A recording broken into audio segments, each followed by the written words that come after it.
Shalom, damai sejahtera dari Tuhan Yesus Kristus melimpah bagi kita sekalian.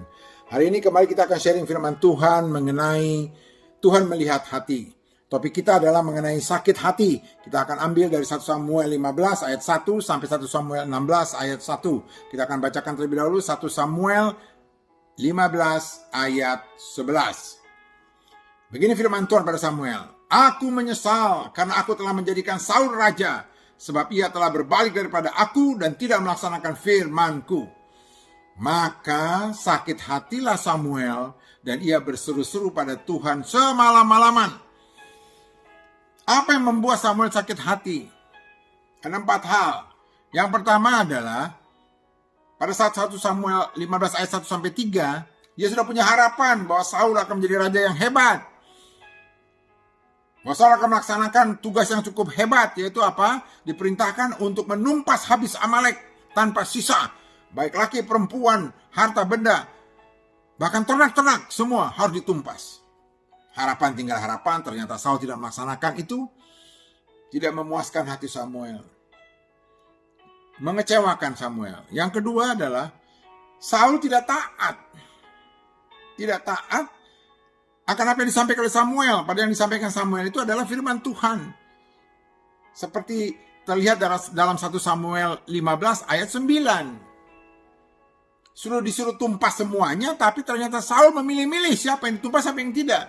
Bangsa Amalek memang ditumpas, tapi rajanya yang namanya Agag, dia tidak bunuh. Bahkan ternak-ternaknya yang terbaik, sapi, lembu, domba, kambing yang terbaik, tidak dia bunuh. Tidak taat melakukannya. Yang ketiga yang membuat Samuel sakit hati pada Saul adalah dia terang-terangan dibohongi oleh Saul. Kita bisa lihat dalam 1 Samuel 15 ayat 13, saat Samuel datang bertemu Saul setelah Saul melakukan tugasnya menghancurkan Amalek, saat dia menyambut Samuel dia katakan, diberkatilah hamba Tuhan, aku telah melaksanakan firman-Nya. Di depan Samuel dia katakan, aku sudah melaksanakan firman-Nya. Padahal sehari sebelumnya, dalam 1 Samuel 15 ayat 11, Tuhan sudah jelas-jelas bilang pada Samuel bahwa yang namanya Saul itu berbalik daripada aku dan tidak melaksanakan firman-Ku. Terang-terangan dia dibohongin. Makanya dalam 1 Samuel 15 ayat 14, Samuel menyindir Saul. Dia katakan, kalau begitu, kalau memang kau sudah melakukan firman, apakah bunyi kambing, domba, bunyi lembu yang kudengar ini?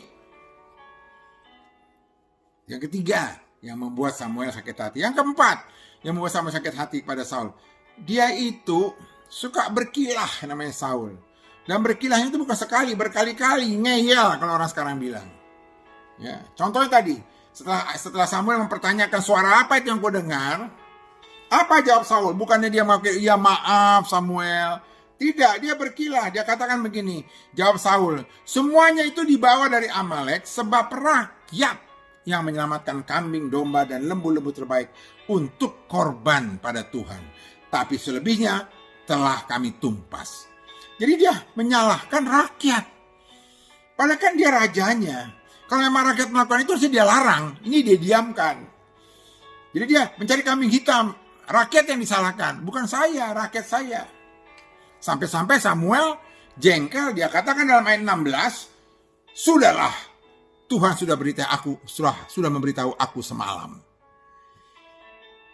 4 hal itu sebenarnya membuat sakit hati Samuel. Demikian juga kita, ya, dalam kehidupan kita.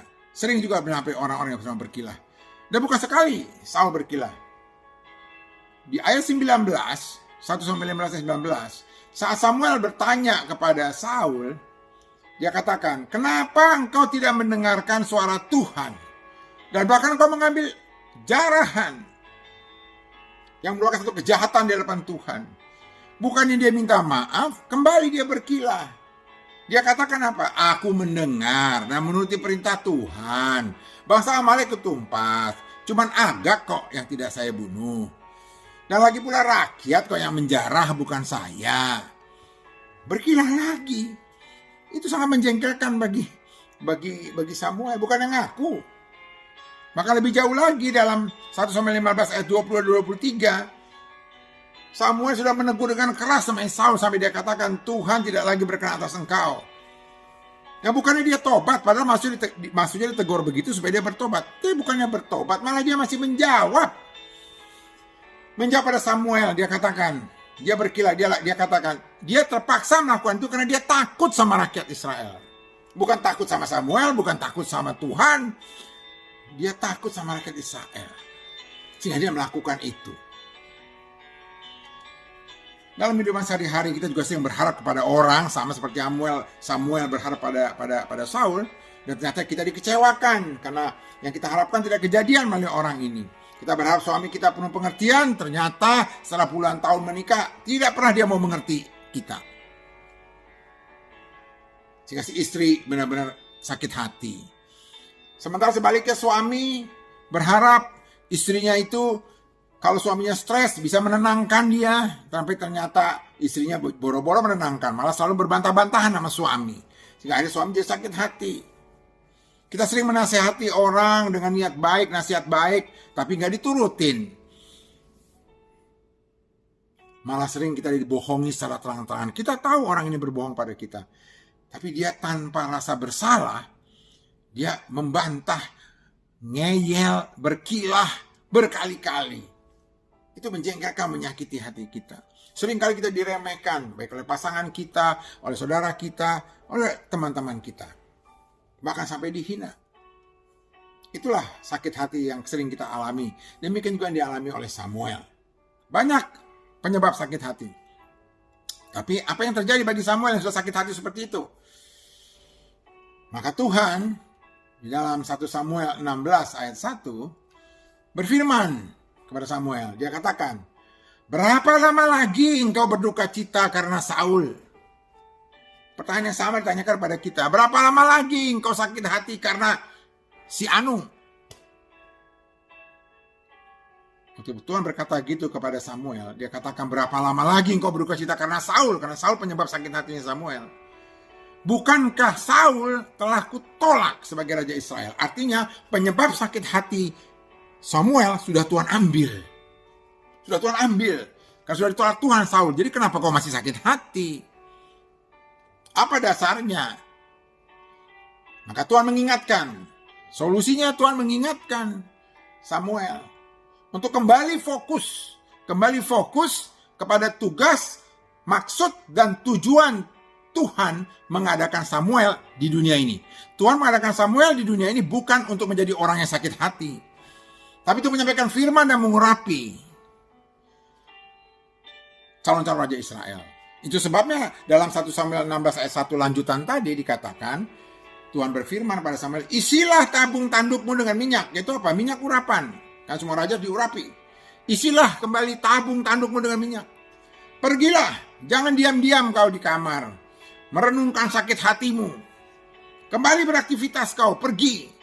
Melakukan tugasmu. Makanya kata Tuhan katakan, aku mengutus engkau kepada Isai orang Bethlehem itu, sebab di antara anak-anaknya telah kupilih seorang raja bagiku. Jadi solusinya Tuhan katakan, fokuslah kembali pada tujuan, maksud, misimu. Aku datangkan kau ke dunia ini. Yaitu untuk apa? Kalau untuk kau Samuel, kau untuk mengurapi raja. Maka isilah tabungmu dengan minyak. Dan pergi, jangan diam, pergi. Karena kau pergi itu kuutus. Demikian juga kita.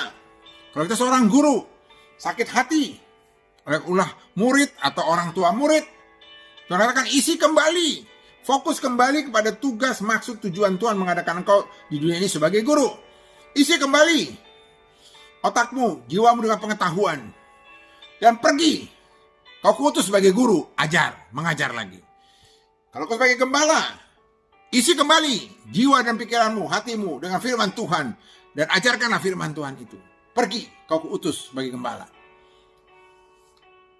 Kalau engkau supir ojol, isi kembali tubuhmu supaya sehat, otakmu dengan pengetahuan mengenai ojol, trayek-trayek, jalan-jalan. Dan pergi, jangan nongkrong, pergi kau. Kau kuutus menjadi supir ojol, melayani orang-orang yang membutuhkan angkutan. Fokus kembali kepada tugasmu. Jangan lagi engkau fokus pada sakit hatimu sehingga kau diam-diam di rumah atau di kamar. Sebagai penutup, firman Tuhan dalam Mazmur 10 ayat 14 dikatakan, engkau memang melihatnya Sebab engkaulah, Tuhan ini ya, sebab engkaulah yang melihat kesusahan dan sakit hati, supaya engkau mengambilnya ke dalam tanganmu sendiri. Jadi Tuhan tahu sakit hati kita. Tuhan bisa melihat hati kita, melihat sakit hati kita. Dan waktu dia melihat kesusahan dan sakit hati kita, dia mengambilnya ke dalam tangannya sendiri yang penuh kuasa. Supaya kita tidak lagi fokus kepada sakit hati. Karena bukan itu tujuan kau datangkan dunia. Supaya kau kembali fokus akan misi, tugas, tujuan, maksud Tuhan mengadakan kau di dunia ini. Sekali lagi, sakit hatimu telah Tuhan lihat dan Tuhan ambil. Tuhan memberkati. Segala kemuliaan untuk Tuhan Maha Tinggi. Haleluya. Shalom.